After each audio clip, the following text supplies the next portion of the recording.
চারপাশে ঠান্ডা পরিবেশ। What's up guys, this is me Shanbir Sohan and welcome to my blog 47। এখন আমি আছি রাজবাড়িতে। এর আগেও আমি রাজবাড়িতে 3-4 বার আসি। একবার আসছিলাম বেড়াইতে, আরো 2 বার আসছিলাম কাজে, এবার দিয়ে 4র্থবার এইবার আসছি ঘোরার জন্য। রাজবাড়ি বাংলাদেশের মধ্য অঞ্চলের ঢাকা বিভাগের একটি জেলা। এটি 1884 সালের 1 মার্চ তৎকালীন গোয়ালন্দ মহকুমা ফরিদপুর থেকে পৃথক হয়ে নিজেকে আত্মপ্রকাশ করে। আমি যতবারই আসি ততবারই ভালো লাগে রাজবাড়িতে। 1800 সালের দিকে নবাব সিরাজউদ্দৌলার ব্যক্তিগত পেয়াদা সময়ের পরিবর্তনে এখানে আসেন। তার ছেলে রাজা সূর্যকুমারের নামে এই জায়গাটার নাম হয় রাজবাড়ি। পদ্মার গা ঘেঁষে রাজবাড়ি গড়ে উঠেছে বলে জেলা প্রশাসন কর্তৃক এই জায়গাটার নাম দেওয়া হয়েছে পদ্মা কন্যা। এই জায়গাটাকে রেলের শহরও বলা হয়, রেল কেন্দ্রিক এই জায়গাটা গড়ে উঠেছে। কিছু দূর গেলেই রেল লাইন পরে, রেল লাইনের ওই পাশেও বাজার, এই পাশেও বাজার। শহর থেকে বের হয়ে যায় এদিক দিয়ে আর ওদিক দিয়ে শহরের ভিতরে ঢুকে। রাজবাড়িতে ঢোকার সময় বিভিন্ন সরকারি অধিদপ্তর যেমন সার্কিট হাউস, আর্মি ক্যাম্প, যুব ভবন পরে। রাজবাড়ি থেকে বের হয়ে যাওয়ার সময় স্কুল কলেজ পরে। ওই জায়গাটা খুবই সুন্দর, যেহেতু এটা একটা জেলা শহর, সুন্দর হবে এটাই স্বাভাবিক।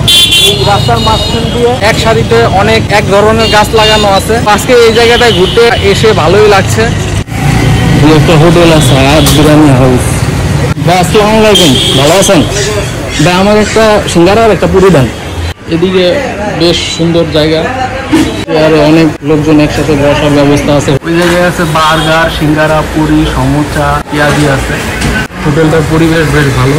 অনেকদিন যাবৎ সিঙ্গারা পুরি খাই না, আজকে সিঙ্গারা পুরি খাইতেছে অনেকদিন পর। সিঙ্গারের সাথে হোটেলটার নাম লেখা আছে আয়াত বিরিয়ানি হাউস অ্যান্ড রেস্টুরেন্ট। এখানে একটা জগের বদলে পানির পট ব্যবহার করা হয়েছে, একটা সসের বোতল, একটা ফ্রিজ আছে, কোকাকোলা লেখা। কোকাকোলার এটা মায় ব্যক্তিগত কোম্পানি থেকে দিচ্ছে। টেবিলগুলো সবই একই কালারের। মাশাআল্লাহ অনেক সুন্দর পরিবেশ। হোটেল কি মামার? মামার হোটেল আপনার? না। আচ্ছা মামা, এখানে কেমন বিক্রি হয় কেমন হোটেলে?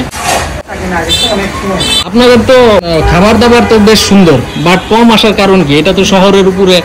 একটা সিঙ্গারা দিছে, একটা সমোসা দিছে। সমোসাটা খুব সুন্দর কিন্তু ছোট। আগের চেয়ে আগে অনেক বড় বড় সমোসা দেখতাম, বাট এখন এরকম ছোট, সাইজটা ছোট বানাইছে।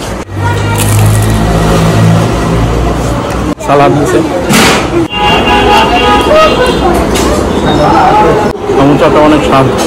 সমোসার ভিতরে যে ছোট ছোট একটা দেওয়া থাকে, ওটা খুব কড়া শক্ত, ভালো লাগে। ওটা চাবাইতে খুব ভালো লাগে। সালাদ, সিঙ্গারা, সমোসা খাওয়ার স্বাদটা বাড়াই দিছে। এবার মরিচ দিছে সাথে, মরিচ।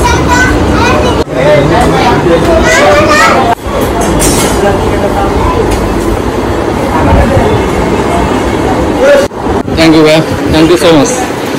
Welcome to my blog. তো স্টাফ সবাই ফ্রেন্ডলি, খুব সুন্দর বন্ধুত্বপূর্ণ ব্যবহার করলো, খুবই সুন্দর সার্ভ করছে। আসছিলাম ঘুরতে। কত হয়েছে মানে?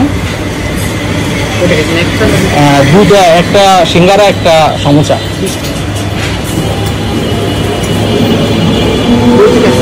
আসছে ফুটপুর থেকে। ঠিক আছে, নাইস টু মিট ইউ। আসসালামু আলাইকুম। আচ্ছা, ইনশাল্লাহ দেখা হবে। চারপাশে ঠান্ডা পরিবেশ, মেঘলা আকাশ, বৃষ্টি আসবে মনে হয়।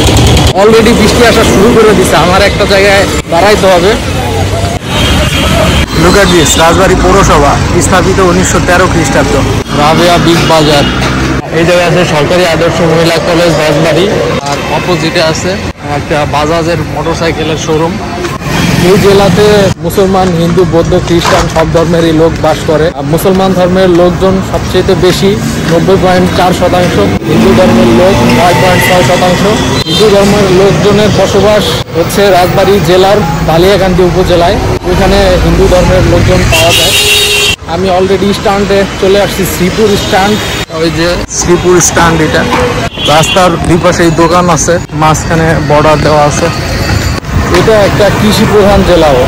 ধান, পাট, আখ, পেঁয়াজ উৎপাদনে বিশেষ ভূমিকা রাখে। পেঁয়াজ উৎপাদনে এই জেলা বাংলাদেশের মধ্যে 3য় অবস্থানে আছে। আমি ছোটোবেলায় একবার আমার এক আত্মীয়র বাসায় গেছিলাম, এখান থেকে একটু ভিতরের দিকে।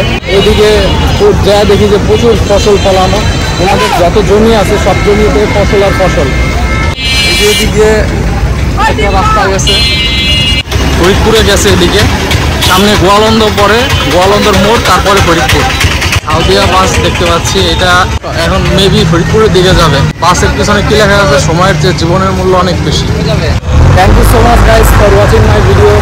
Like, share and